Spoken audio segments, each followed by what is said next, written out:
Hello everyone, আমি যাচ্ছি বাবার বাড়িতে। পুজোর কটা দিন ভাবছি সেখানেই কাটাবো। বাবার বাড়ি কেন হবে বলো তো? মেয়েদের বিয়ের পরে কেন বাবার বাড়ি শ্বশুর বাড়ি হয়ে যাবে? ছোটোবেলা থেকে যেখানে বড় হলাম, সেটা বড় হয়ে বিয়ে হয়ে যাওয়ার পরে বাবার বাড়ি হয়ে গেল? একদমই না, দুটোই আমার বাড়ি। তো আমার বাড়িতে আমি চলে এসেছি। এসে সারাদিন আর ভিডিও সেরকম শ্যুট করা হয়নি। তো রাতে ডিনারে ছিল খাসির মাংসের চর্বি দিয়ে ঘুগনি আর লুচি। তো ভাবলাম এই ভিডিওটাই তোমাদের সাথে শেয়ার করি। জানি এটা নতুন কোনো ভিডিও না, তোমরা সবাই এই রান্নাটা জানো।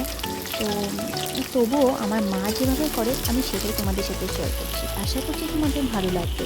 আর যদি ভালো লেগে থাকে তাহলে অবশ্যই একটা কমেন্ট করে জানাবে যে তোমরা কী করে কীভাবে রান্না করো, ঠিক আছে?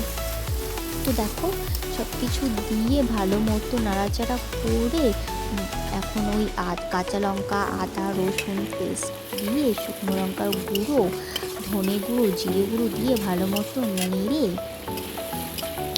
সেদ্ধ করা মটরগুলো দিয়ে, আলু সেদ্ধ দিয়ে ভালো মতো নেড়ে জল দিয়ে দিতে হবে।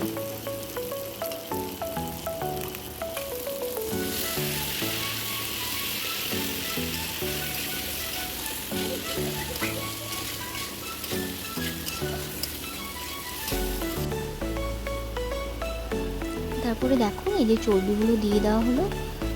চর্বিগুলো দিয়ে ভালো মতো নেড়ে চেড়ে নিয়ে একটু যখন ভাজা ভাজা হয়ে যাবে, তখন গরম জল দিয়ে ঢাকা দিয়ে দিতে হবে।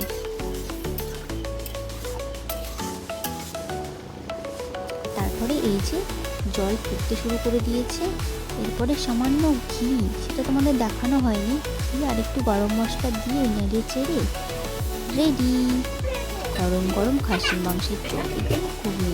যা হয়েছিল না খেতে, ভীষণ ইয়ামি হয়েছিল। আর এই যে আটা মাখা, আমি না লুচিটা দেখাতেই ভুলে গেছি। তো চলো, গুড নাইট।